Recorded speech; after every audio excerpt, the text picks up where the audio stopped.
Arber, mirë se erdhe dhe urime për librin e ri Testosteron. Faleminderit shumë Vera.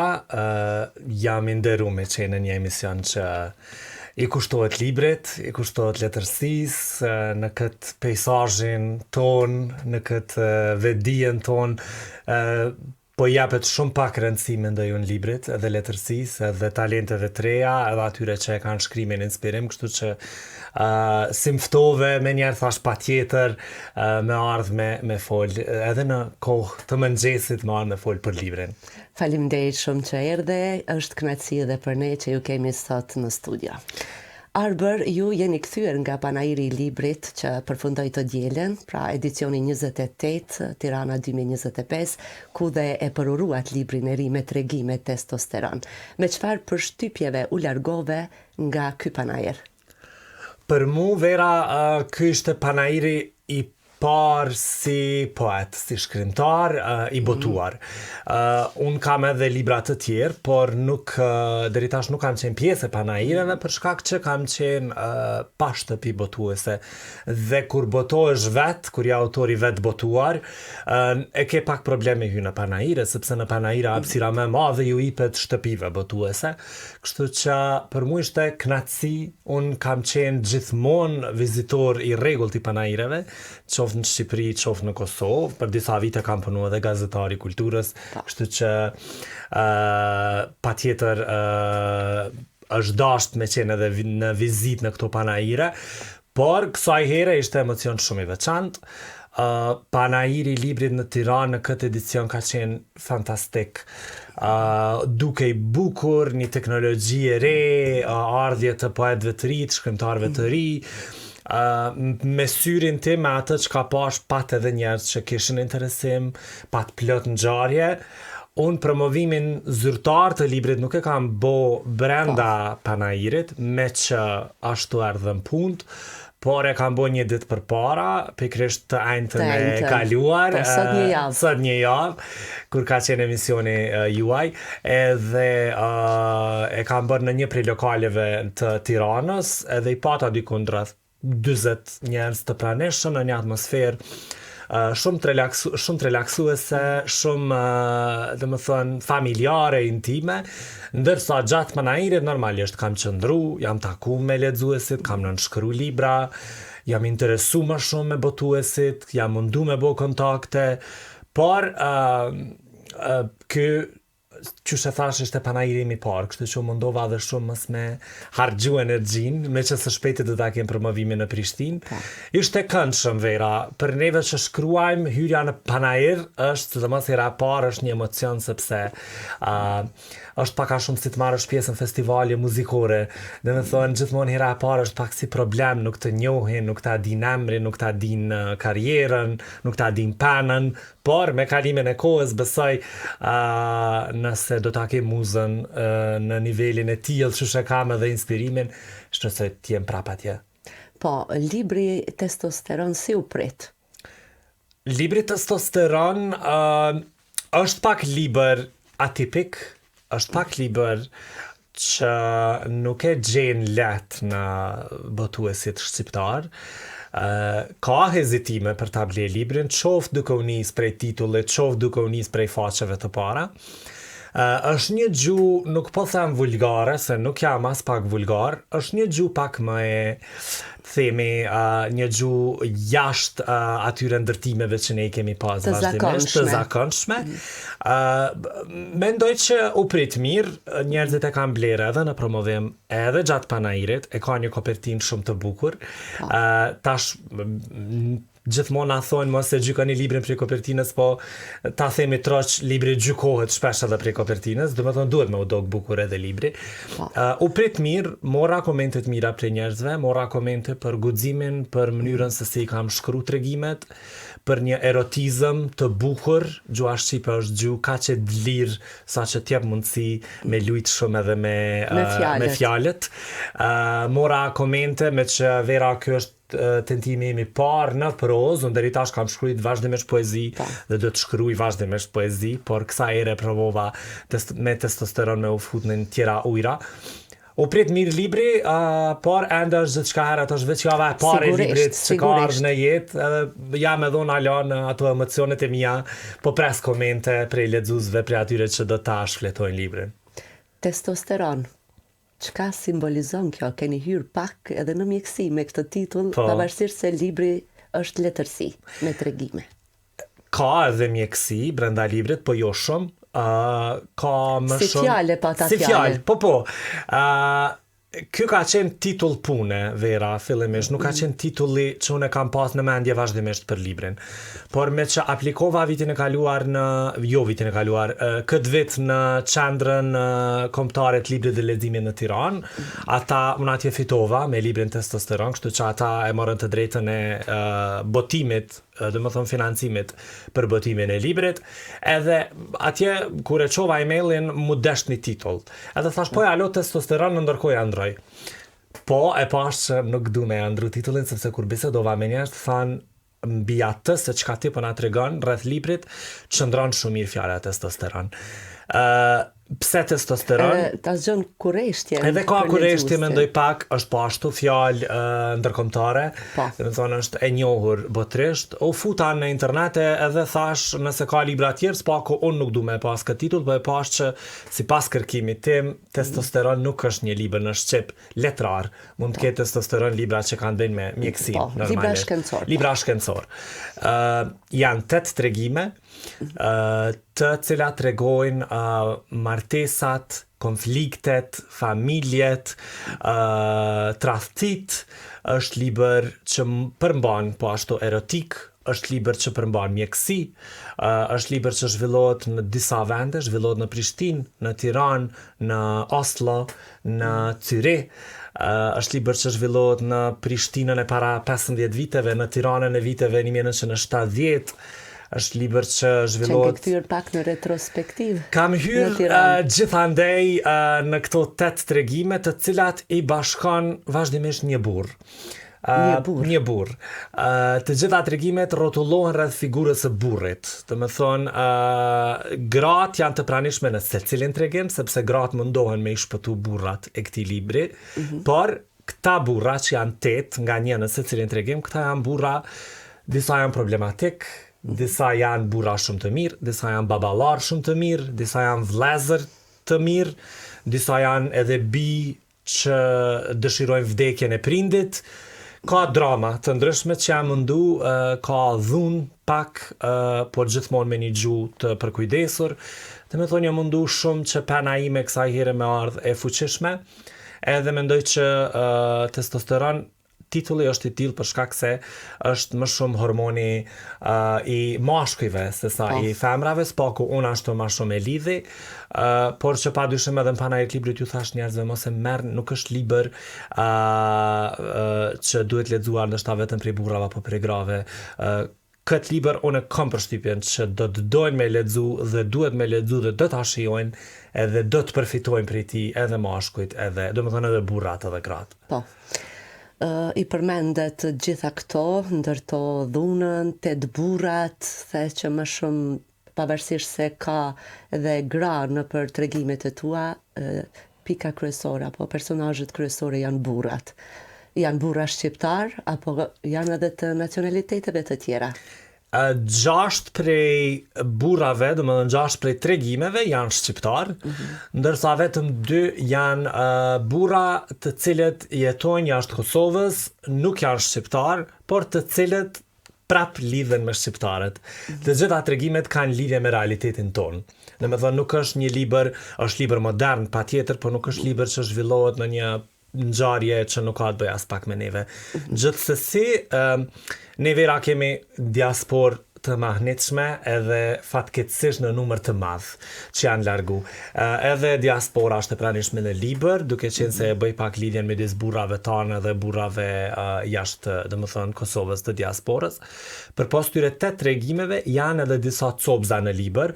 Kur po i them copza, janë ato reflektimet e mia një faqe deri në 3 faqe brenda librit, në mes të tregimeve, për të mos ta lodhur lexuesin me shku prej tregimit në tregim, e kam bo që në mes të tregimeve t'jenë ca copzat vogla, që unë i qua reflektime, në të cilat unë prap merrem me figurën e burrit, me figurën e gruas, merrem me problemet e shoqërisë tonë.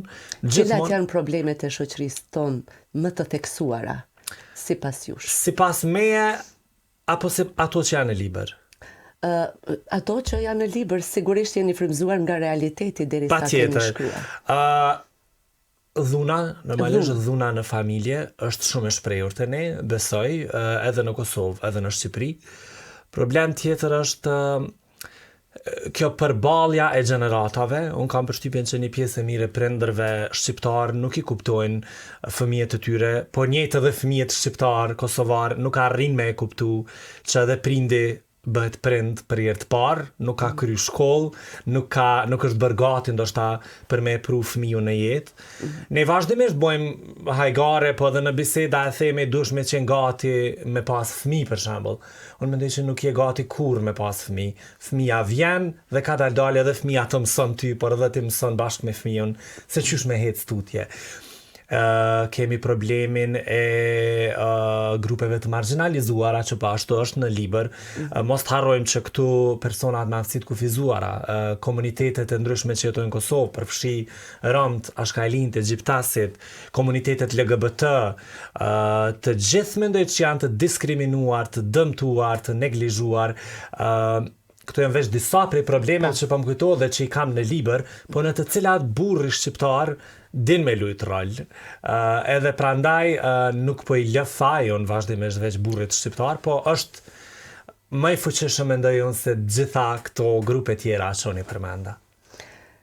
Për të shkruar këto tregime, ju jeni edhe aktivist, edhe aktualisht nuk jeni gazetar, por besoj që brenda vetvetes jeni gazetar, pavarësisht që nuk punoni si gazetar aktualisht. Sa ju kanë ndihmuar, apo ju kanë ndihmuar këto të dy punë, profesioni gazetarit dhe nga ana tjetër puna juaj prej aktivistit të shkruani këto tregime? Po pa edhe duke parë realitetin më afër. Ne nuk mundemi me ik personaliteteve të ndryshme që i kemi brenda vetës. Ne secili kemi profesione të ndryshme, i kemi role të ndryshme që i kemi, edhe nuk mundemi me ju ik atyre. Unë kam dëshirë që letërsia ime tjetë aktiviste, unë kam dëshirë që letërsia ime tjetë e hulumtuar paraprakisht. Ti e vetë gazetare, ti e din që ne duhet hulumtojmë vazhdimisht para se të botojmë diçka, para se të nxjerrim diçka në dritë, sepse kemi përgjithsinë e fjalës dhe përgjithsinë e krijimit të mendimit kritik ndër dëgjuesit dhe lexuesit tanë.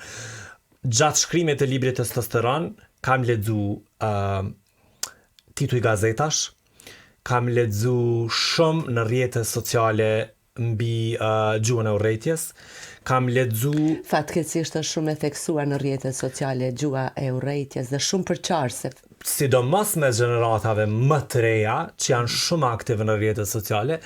Gjatë këtij vitit fundit, derisa kam shkruar Testosteronin, e kam shkruar për një vit e gjys. Gjatë këtij një viti e gjys të fundit kam lexu rreth 40 libra. Që për mua është rekord, se unë lexoj libra, por nuk jam lexuesi më i madh i librave, sepse edhe punoj dhe shkruaj. Mirë, po gjatë vitit fundit, në paralelisht me shkrimin e librit Testosteron, kam ulëmtu, kam shkru, kam lexu letërsi që ky libër mos tjetë vetëm mendime të mia, po të ketë edhe huazime, po them kushtimisht vjedhje prej nocioneve të tjera. Që tjetë edhe edukativ. Që tjetë edhe edukativ. Prandaj dhe kam thonë edhe në intervista tjera, libri është pak mjekësor, libri është erotik, libri është edukativ. Librin dua ta lexoj edhe dikush që i ka 18 vjeç, edhe dikush që i ka 80 vjeç. Pse po e them këtë? Sepse ai që i ka 18 vjeç, kam prej librit jam i sigurt që kam e dashur veten më shumë dhe trupin e vet dhe ndryshimet në të cilat po kalon ai me trupin ajo me trupin e vet, ndërsa ai që ka 80 vjeç thjesht ka më pa një tjetër perspektivë se qysh ne sa dëshojmë jetën për dallim prej një 80 vjeçari që ka kalu në regjime të ndryshme. Edhe letërsia evolon, jam mundu më u përshtat vera, ka shumë pak fjalë anglisht në libër, por edhe i ka me referenca, edhe me përkthime se çka do të thotë. Qëllimisht e keni bërë? Janë qëllimisht, sepse janë fjalë që nuk kanë përkthim adekuat në gjuhën shqipe dhe nuk kam dashur me e përkthy veç sa për sy e faqe, jam mundu që libri nëse dikund ka një referencë, libri ka pak edhe referencë francisht, ka pak italisht dhe anglisht. Kur po them këtë, nuk po them që është i shkruar në këto gjuhë, por ka copa që lidhen me kultura të tjera, me që unë dëgjoj muzikë, shumë muzikë italiane, franceze, muzikë klasike, e flas vetë gjuhën spanjolle, kështu që më kanë hy angleze, më kanë hy në punë krejt këto gjuhë dhe kultura, që në fund të dalë testosteroni. Kur ke vendosur ta botoni këtë libër edhe me këtë titull dhe me këtë përmbajtje që na tregoni, çka keni menduar që lexuesit ke dëshirë të marrin nga ky libër? Apo mesazhi edukativ që ke dashur të përcjellësh tek lexuesi? Shumë pyetje mirë. Unë kisha dashur që lexuesja e testosteronit në fund të këtij libri të mësohet ta pranoj veten e vet, të jetë në paqe me veten e vet, por edhe të mësohet të pranoj edhe të tjerët rreth vetes në formën se qysh janë. Unë kam përshtypjen që ne kemi një obsesion me i bo njerëzit, me i rregullu njerëzit, me i bo qysh na kemi qef. E ky shpesh më duket një mision i pamundur. Prandaj, po them ata që lexojnë testosteronin, dua që në fund ta pranojnë veten edhe ta pranojnë personin tjetër me ato pak defekte, me ato të mira, në formën më të mirë, sepse veç kështu besoj që mundem me ekzistu mirë edhe me bashkëjetu mirë. Arber, çka mendoni që përmes këtij libri i keni sjell të re letërsisë? Temën, ngjarjet apo çfarë? Nuk e di. Nuk e di sepse nuk besoj që jam nis prej fillimit me shkru librin me sjell diçka të re, edhe diçka që nuk ekziston. Përveç titullit ndoshta. Përveç titullit që po. Që nuk ka në gjuhën shqipe. Ndoshta ekziston, por nuk e di. Nuk e kam shumë këtë manin e të qenit i pari në diçka, i të qenit ta marr timonin, fronin e diçkaje. Libri është... Pyetjen që ta bëra e pata fjalën për letërsinë. Vetëm nuk... Libri është erotik, po erotika në gjuhën shqipe është ka kohë që ndodh. Prandaj pyetja jote është shumë e vendë, është shumë e mirë dhe po më thumbon, po kam nevojë me mendu edhe pak për përgjigjen, por nuk, nëse do duhet diçka, ndoshta mundem me thonë që më pëlqen që libri është hibrid, në kuptimin e ka një poezi timen, i ka 8 tregime, i ka rreth 20 reflektime të sobza që ti kam përmend, dhe janë 2 poezi, njëra është e Ali Podrimjes dhe tjetra e Fatos Arapit, janë poezi që unë i kam ndryshu pak. Për shembull, poezin Biri yt Kosovë të Ali Podrimjes, e kam kam bo burri yt Kosovë. E kam ndryshu pak zhanrin e poezisë, e kam nxjerr prej një poezie pak kombëtare, nacionale, në poezi pak më martesore, po them. Unë Biri yt Kosovë është shumë e njohur dhe... Ajo është fantastike si poezi, edhe Ali Podrimja një prej poetëve që më ka inspiru vazhdimisht shumë. Fatos Arapi në anën tjetër, poezina Adheu të Fatos Arapit e kam kam bo titullin Burri. Dhe aty e kam trajtu Adheun si kur të jetë jo Adheu i Fatos Arapit, po Burri i Fatos Arapit. Kështu që mendoj që ky zhanër që do të ka një poezi, disa poezi të tjera, disa copza, mendoj që është ere në letërsinë tonë, sepse se kemi një libër që ka pak poezi, pak tregime, pak është hibrid si libër. E le ta themi që është risi, nëse veç nuk e ka bo dikush, po megjithatë mendoj që jetojmë në kohën kur është problem me thonë që ke zbulu ujin e nxehtë, sepse të gjithë shkruajmë, po edhe të gjithë patjetër jemi të ndikuar për asaj që ka ndodhur deri sot. Se po na ikin minutat shumë shpejt, nuk mund pa e përmend poezinë tënde Kur vdiq baba. Po është poezi që vazhdimisht po rikthehet. Po pra. Po lexohet, po shijohet, po i bën njerëz me u fut në emocione të ndryshme. poezia gati bëhet 10 vite që është shkru, me thonë mo veç ka kalu një dekade poezis, po i ka shpëtu kohës. Po pra. Edhe jam i lumtur që gjithmonë them për atë poezi kisha pas dëshirë mos me shkrujt. Sigurisht, nga dhimbja madhe ka dalë diçka shumë e bukur. Ka dalë, po, edhe jam i lumtur që ajo poezi është edhe përkthyer diku në 15 gjuhë. 15 gjuhë. Po, edhe jam i lumtur që i servohet botës, bota mund ta ketë të vetën. Më vjen keq që kemi shumë pak kohë për të hyrë më thellë në këtë poezi, por ju librin e ri Testosteron do ta promovoni edhe në Prishtinë.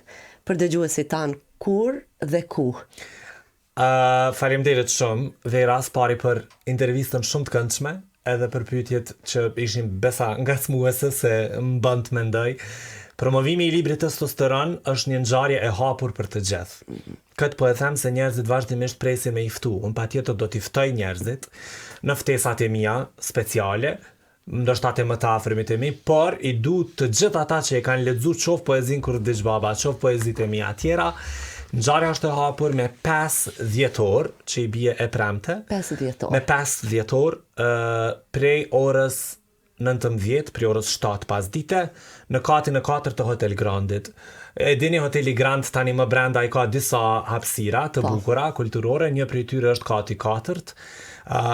E janë në Hotel Grand, në katin e 4, unë do t'jem aty, libri do të promovohet, do t'ket disa aktor që do t'lexojnë poezit, do t'ket pak muzik, do t'ket pak lexime, edhe do t'ket pak socializim, shoqërim midis neve. Pra, me 5 dhjetor në orën 17, në orën 19, më fal, në katin e 4 të Hotelit Grand bëhet përurimi i librit më të ri të autorit Arber Selmani. Arber, të falenderoj shumë kaq kishim kohë për sot. Faleminderit shumë edhe Radio Kosovës, faleminderit edhe ty Vera. Faleminderit dhe juve që gjetët kohë të jeni me dëgjuesit tanë.